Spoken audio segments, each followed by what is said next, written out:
Bertemu kembali, Saudara.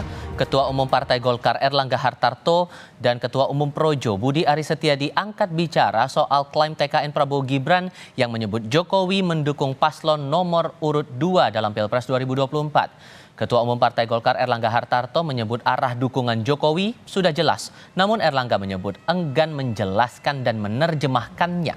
Kalimat senada pun dilontarkan Ketua Umum Projo sekaligus Menkominfo Budi Aris Setiadi yang bilang hal jelas tak perlu diperjelas. Namun Budi mengklaim pemerintahan tetap netral meskipun dukungan Jokowi disebut mengarah ke Prabowo Gibran. Pak, dukungan Prabowo bilang kalau Pak Jokowi sekarang udah mendukung Prabowo Gibran, Pak benar itu Pak? Terang-terangan mendukung Prabowo Gibran. Ya, kan sudah jelas. Apa ya tuh Pak? Jelas mendukung ya Pak? Gimana Pak jelasnya Pak? Pak jelasnya itu maksudnya gimana Pak? Jelas kan nggak harus diterjemahkan. Sesuatu yang sudah jelas tidak perlu diperjelas. Artinya bagaimana Pak? Ya sudah jelas kan. Ngapain lagi diperjelas sama saya? Berarti benar Pak ya ada dukungan langsung. Iya, kata kamu begitu ya gitu. Kan udah jelas masih diperjelas lagi. Tugas Kominfo membuat sesuatu yang belum jelas menjadi jelas. Kalau yang sudah jelas ngapain kita perjelas lagi? Ya, begitu. Jadi pemerintah tidak netral dong. Enggak lah, tetap aja kan kita tidak menggunakan fasilitas negara dan sebagainya. Ya, kita tetap proporsional. Di lain pihak, Koordinator Staf Khusus Presiden Ari Dwi Payana menanggapi klaim TKN Prabowo Gibran yang menyebut Jokowi mendukung paslon nomor urut 2 Prabowo Subianto Gibran Rakabuming Raka. Ari tidak membenarkan maupun membantah klaim itu. Namun ia menegaskan Jokowi fokus bekerja agar pemerintahan dan program pembangunan berjalan maksimal. Soal kekhawatiran bansos dipolitisasi jelang Pilpres, Ari menyebut pelaksanaan program bansos bukan kebijakan pilih-pilih politik. Saya mengatakan Presiden bekerja, memimpin pemerintahan ini dan juga memastikan program-program strategis berjalan dengan baik. Soal klaim di luar saya tidak merespon itu ya. Ada kekhawatiran bansos itu mempengaruhi masyarakat dalam memilih di Pilpres 2024 itu gimana? Bansos itu sudah lama sekali ya kita miliki dan itu memang program afirmatif yang dilakukan oleh pemerintah dan pemerintah ini kan bekerja tidak berdasarkan pilihan-pilihan politik kan. Di masa kampanye Pilpres ini netralitas aparatur sipil negara jadi sorotan publik. Sebelumnya ramai diperbincangkan ASN di Bekasi, Jawa Barat yang berfoto pamer jersey nomor punggung 2 dan video Satpol PP di Garut yang mendukung Gibran Rakabuming Raka. Netralitas ASN di Bekasi, Jawa Barat disorot setelah foto memamerkan jersey bernomor punggung 02 muncul di publik. Penjabat Wali Kota Bekasi, Raden Gani Muhammad menegaskan tidak ada unsur kesengajaan terkait foto itu. Ia memastikan ASN Pemkot Bekasi tidak mendukung salah satu paslon. Meski demikian, Pemkot Bekasi siap disanksi Bawaslu jika memang terbukti melakukan pelanggaran. Bawaslu Kota Bekasi akan melakukan rapat pleno untuk memutuskan ada atau tidaknya unsur pelanggaran dalam foto itu. Kaos yang itu pertama yang memesan secara teknis adalah yang menyiapkan BJB ya, dari BJB sebagai sponsor mendukung menggunakan jersey yang dipersiapkan. Nah, itu dikemas menurut informasi yang saya peroleh. Setiap kecamatan sudah disusun ya, dari nomor 1 sampai nomor 25 tiap kecamatan. Jadi tiap kecamatan tuh berurut 1 sampai 25. Laporan dari masyarakat sudah masuk kemarin pada tanggal 2 Januari hari Selasa dan akan kami lakukan mekanisme melalui pleno tentunya bersama Komisioner Bawaslu Kota Bekasi pada hari ini. Sementara di Garut, Jawa Barat, video berdurasi 20 detik memperlihatkan 13 anggota Satpol PP yang menyerukan dukungan kepada Cawapres nomor urut 2 Gibran Rakabuming Raka. Sebagian dari mereka bahkan membawa poster bergambar wajah Gibran. Bawaslu Garut memastikan oknum Satpol PP yang membuat video dukungan untuk salah satu paslon itu bukan aparatur sipil negara, melainkan pegawai kontrak. Namun, Bawaslu sudah membentuk tim khusus untuk memeriksa dugaan pelanggaran administrasi atau pelanggaran pemilu dalam video itu. Karena kan ada beberapa pasal yang bisa saja pasal yang itu tentang menggunakan fasilitas pemerintah atau menggunakan pasal yang ASN-nya. Kalau ASN-nya kan kalau kontrak dipastikan ya. Tapi kalau fasilitas pemerintah ada peluang untuk diterapkan atau dijadikan pasal disangkakan kepada mereka. Pertama SK tentang setiap orang itu ya, tentang orang-orang itu, kemudian status kepegawaian kita sudah dapat. Netralitas ASN dalam pemilu 2024 perlu dikawal. Asas netralitas ASN harus diwujudkan, yakni bebas dari segala bentuk pengaruh manapun dan tidak memihak pada kepentingan siapapun untuk kelancaran demokrasi. Tim Liputan, Kompas TV. Lalu bagaimana Presiden Joko Widodo menjamin netralitas dalam pemilu dan sejauh apa publik bisa menguji janji itu? Kami diskusikan bersama dengan para narasumber. Bergabung saat ini Bivitri Susanti, dosen STHI Jentera, dan Wandi Tutroong, PLT Deputi 4 Kantor Staf Kepresidenan. Selamat sore semuanya, apa kabar?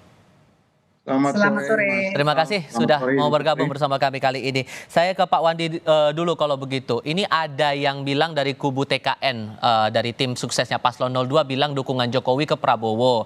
Tapi Pak Ari Dwi Payana bilang bahwa tidak ada penjelasan spesifik Jokowi berpihak kepada paslon tertentu. Jadi posisinya sebenarnya Pak Jokowi netral atau sudah berpihak ke paslon tertentu nih, Pak Wandi? Waduh, ini saya disuruh menanggapi opini ya. Iya, karena ada dua pendapat berbeda nih.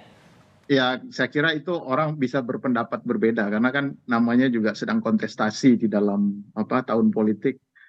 Silakan saja. Kalau kami dalam konteks kerja di kantor staf presiden, tentu kita harus mendukung netralitas, mendukung agenda-agenda yang masih harus berjalan. Paling nggak kalau kami kan sampai 2024 ini, tahun ini, tanggal 20 Oktober, ya masih banyak yang harus dilakukan. Kerja-kerja termasuk mendorong bansos yang lebih efektif dan sebagainya itu adalah bagian dari pekerjaan kami. Jadi kalau soal opini, ya silakan beropini. Kalau saya kira kami tidak akan masuk ke dalam opini tersebut ya. Karena kita tetap mendukung kerja-kerja yang masuk dalam wilayah tugas pokok dan fungsi kami. Oke, jadi gimana pembuktian netralitas Pak Jokowi ini sepanjang rangkaian pemilu ini? Maksudnya gimana? Kami suruh membuktikan netralitas? Iya, jadi buktinya untuk menegaskan bahwa posisi Pak Jokowi adalah netral, tidak mendukung pada pihak-pihak tertentu begitu? Ya, yang penting kan kerjanya selama sampai saat ini dan sampai dengan 2024, kami juga di KSP sebagai kantor staf presiden, ya kita tunjukkan dengan kerja saja. Jadi apa yang sedang dilakukan saat ini, ya itu harus merupakan bentuk dari netralitas. Nah, itu juga kami tunjukkan misalnya di kantor kami juga kan ada beberapa yang nyalek dari semua paslon ya, yang pendukung paslon 1, 2, 3 ada semua tuh di kantor staf presiden. Nah itu juga sebagai bagian dari netralitas mereka memutuskan untuk cuti misalnya. Saya kira itu yang bisa saya sampaikan kalau dari perspektif di kami ya. Oke. Kalau dari Mbak Bivit sendiri melihat ini yang klaim disampaikan oleh TKN itu sebatas kode saja atau memang bicara kenyataannya? Ini kan memang masalahnya kalau kita punya mungkin kita bisa bilang istilahnya petahana dalam selimut gitu ya, alias incumbent in disguise gitu. Karena memang Pak Jokowinya tentu saja secara konstitusional tidak bisa nyalon lagi, tapi kita semua paham bahwa ada hubungan keluarga dengan Gibran ya, anak sama bapak ya.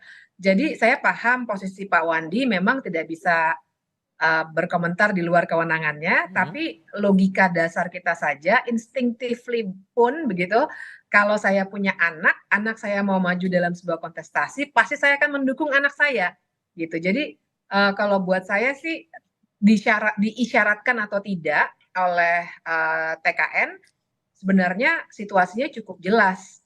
Seorang ayahnya itu akan selalu mendukung apapun yang dilakukan oleh anaknya, dan itulah yang sebenarnya membuat dari awal kita mesti kasih wanti-wanti nepotisme ini tidak boleh dilakukan. Jadi kalau ada narasi ya nanti kan tergantung nanti masyarakat memilihnya siapa, ini bukan dinasti politik, ini kan buktinya bahwa kita nggak bisa membicarakan hal yang normatif seperti itu ketika kenyataannya tentu saja seorang petahana akan punya tangan-tangan administrasi pemerintahan mulai dari KSP sampai dengan Satpol PP yang pegawai honorer, tapi menurut Undang-Undang ASN sebenarnya bagian dari administrasi pemerintahan. Oke. Nah, jadi kalau buat saya mungkin itu isyarat, tapi tanpa dikasih isyarat itu pun kita paham situasinya ada nepotisme di sini. Oke, ada juga kan beberapa ASN yang menyatakan dukungan pada paslon tertentu juga nih Mbak Bivit. Jadi bagaimana kemudian Presiden harusnya bisa membuktikan bahwa dia memang netral begitu untuk rangkaian pemilu ini? Ya, kalau soal membuktikan itu memang kita agak repot ya, karena dua hal nih. Pertama, pembuktiannya sebenarnya ada di siapa, gitu. Apakah ya orang yang dituduhkan atau orang yang menuduh, gitu. Tapi yang kedua juga, nanti kita akan berbicara soal aspek hukumnya. Ya seperti kita bisa lihat dari pernyataan Pak Wandi tadi, kalau bicara aspek hukumnya ya nggak ada yang bisa dikomentari. Karena secara hukum seakan-akan tidak ada yang dilanggar. Karena kalau kita bicara hukum kan nanti definisinya, kemudian wewenangnya siapa, dan seterusnya. Jadi saya kira yang bisa kita lakukan adalah mengawasi langsung di lapangan nanti seperti apa. Misalnya saya setuju bansos, dari dulu kita punya bansos. Tapi yang kita harus perhatikan kemudian adalah waktu bansos diberikan, apakah, dan itu sudah ada yang membuktikan juga ya melalui video-video yang sudah beredar, apakah ada yang bilang bansos ini untuk siapa? Atau misalnya ada kunjungan katanya sebagai kapasitas menteri, tapi apakah ada upaya lain yang dilakukan? Itu semua sebenarnya hanya bisa dibuktikan di lapangan. Kalau levelnya pernyataan memang akan sangat sulit untuk kita perdebatkan. Oke, dengan banyak kasus ASN diduga berpihak pada paslon tertentu nih Pak Wandi, ditambah ada dugaan bansos ini muatannya politisasi begitu, apakah hal-hal semacam ini tidak jadi presiden buruk buat pemerintah begitu di masa rangkaian pemilu serentak seperti ini, Pak Wandi? Ya ini kan lagi-lagi pendapat kemudian harus ditanggapi lagi. Jadi opini dilawan dengan opini. Nah, kalau saya memang saat ini dalam kondisi tahun politik, dalam situasi kampanye seperti ini kan sekarang pihak yang berwenangnya sudah ada, Bawaslu. Saya kira itu saja kita serahkan mereka untuk membuktikan jika memang terjadi pelanggaran, daripada saya beropini, ternyata di lapangan situasinya macam-macam, nah itu serahkan pada Bawaslu. Kalau dari sisi kami ya soal ke bansos ya tentu kita akan bela, karena itu sesuatu yang sudah dari dulu sudah masuk dalam RAPBN, dalam APBN, dan juga kita menghadapi La Nina, El Nino dan sebagainya. Justru aneh kalau kemudian gara-gara tahun politik kemudian itu di stop. Nah dari sisi kebijakan itu semua harus dijalankan, tetapi bahwa di bawah itu kan semuanya yang berkampanye ini kan kalau misalnya dalam konteks pilpres semua hampir semua pejabat menteri juga tidak di satu sisi, tidak satu pihak kan, semuanya juga bisa melakukan hal yang mungkin ada potensi pelanggaran. Nah itu yang harus diserahkan kepada Bawaslu untuk menilai. Kalau hanya mengomentari dari opini, ada pendapat seperti ini, bagaimana pendapat istana, ya susah, opini dilapis dengan opini. Saya kira itu tidak akan terlalu banyak manfaatnya gitu untuk di ruang publik. Tapi kemudian untuk komitmen menjaga bahwa netralitas itu bisa dijaga dan akan ada tindakan tegas bagi mereka yang tidak mengindahkan netralitas ASN itu sudah ada dipegang oleh pemerintah begitu ya Pak? Ya saya kira itu kan lagi-lagi ke Bawaslu. Itu yang dalam konteks pemilu itu kan pengadilnya di Bawaslu. Nah kita mengusahakan, kita tahu, saya juga pernah ikut mendirikan komite pemantau pemilu ya di tahun 90-an. Ada banyak juga pelanggaran terjadi dari sejarah, kita tidak menutup mata. Tetapi itu sebabnya kita harus mendorong, kalau di pemerintah itu kan imparsialitas. Nah, netralitas kalau di Eropa atau Inggris misalnya sulit, tidak ada kata netralitas untuk ASN. Sebab kalau orang nyoblos di sana kan disebut tidak netral. Tetapi imparsial, melayani semua pihak. Nah, itu semangat itu, filosofi tidak pilih kasih itu yang harus kita dorong. Harus menjadi lebih baik, tidak pernah sempurna tapi harus terus menjadi lebih baik. Oke, penindakan atas adanya pelanggaran netralitas ini juga menjadi menarik Mbak Bivit. Dari kasus-kasus yang ada, bentuk penindakannya sejauh ini menurut Anda sudah cukup tegas atau masih akan jadi PR besar sampai rangkaian-rangkaian pilkada bahkan untuk di bagian akhir, di paruh akhir tahun 2024 ini? Ya, jadi sebenarnya tadi kata kuncinya sudah diberikan tuh, penindakan. Jadi salah satu cara untuk membuktikan memang inkonsistensi, atau maksud saya konsistensi penindakan. Dan itu sebenarnya ada di salah satunya di tangan Bawaslu. Tapi kita juga jangan lupa kalau kita berbicara netralitas ASN, kita sebenarnya berbicara di dua rezim atau kerangka hukum. Yang pertama kerangka hukum pemilu yang memang wewenangnya Bawaslu, tapi ada kerangka hukum kedua yaitu kerangka hukum ASN Ya. dan administrasi pemerintahan. Nah, jadi saya kira oke, Bawaslu kita bisa dorong terus saja ya, karena itu lembaga independen. Tapi dari pihak pemerintah sebenarnya yang bisa dilakukan adalah untuk jangan cuma imbauan gitu ya, jangan nggak boleh jari-jari segala macam, tapi tunjukkan kalau perlu bikin mekanisme khusus dengan segala transparansinya, mungkin dengan whistleblowing system bisa mengadukan bukan ke Bawaslu-nya saja, tapi kalau ada misalnya ya tadi ada perkara Satpol PP atau yang lainnya, itu bisa bikin sistem yang membuat masyarakat bisa mengadukan. Nah, paling tidak itu salah satu caranya untuk membuktikan dalam tanda kutip ya, kalau pengen kata-kata bener Pak Wandi, kita nggak bisa berdebat di situ. Makanya cara pemerintah untuk menunjukkan mereka netral harusnya membuat sistem di mana semua hal yang seperti itu terjadi bisa langsung ditindaklanjuti, termasuk kalau misalnya menteri menyalahgunakan wewenangnya untuk kepentingan siapapun, dia harus segera memberikan penjelasan kepada publik apa yang tengah dilakukan dan untuk kepentingan siapa. Oke, baik. Terima kasih Mbak Bivitri Susanti dan Pak Wadi untuk perspektif yang dibagikan bersama kami kali ini. Selamat sore semuanya.